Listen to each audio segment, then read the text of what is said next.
So, welcome back to the shop. As you can see, the Acura is still here being worked on, and the reason for the video today, I wanted to make an update on the hydraulic lifter replacement valve tick issue that these 3.2 motors have.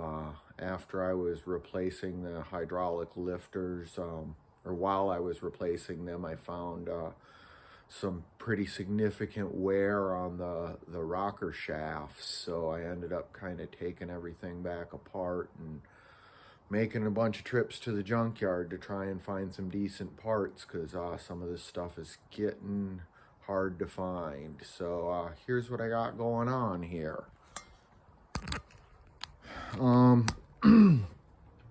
So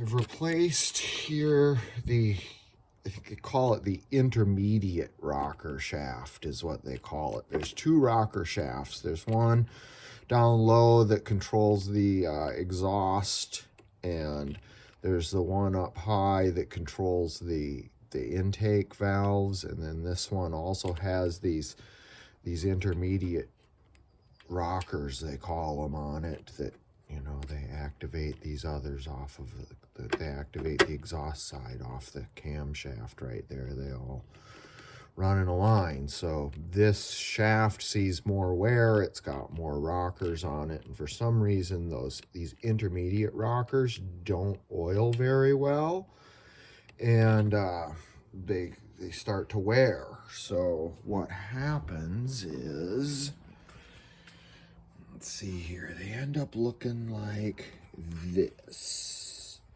So you can see there's some significant wear there, to the point where there's like there's a notch you can feel with your finger, and then the inside of these intermediates start to wear on that uphill side. They get loose on there. Let's see if I can slide this into position.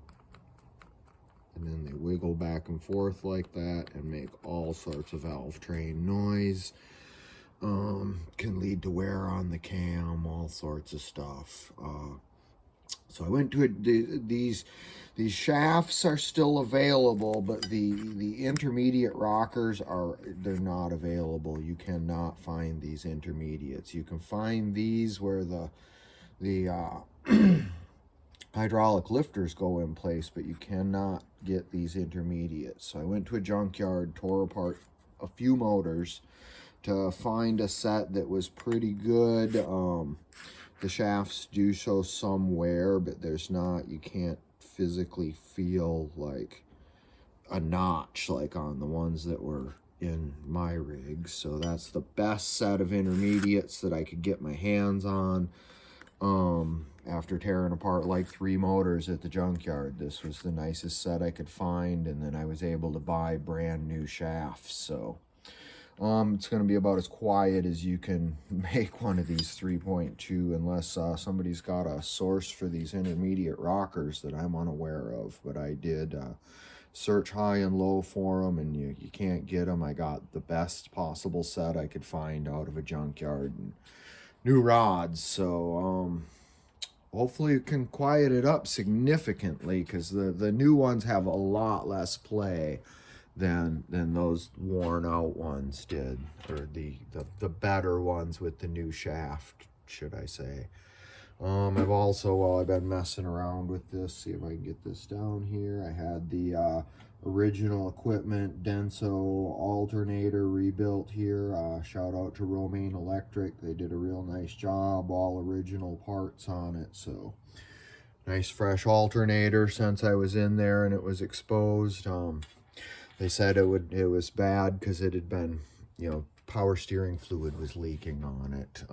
I had a leak at the hose here, so this hose and the copper crush washers in there have been replaced. So hopefully that remedies the leaking power steering fluid, killing alternators on this car, which is if you go back to part number 1 in all my videos, that's the reason why I ended up with this car, is somebody couldn't solve alternator issues. So Part of the deal is probably leaking power steering right onto the alternator.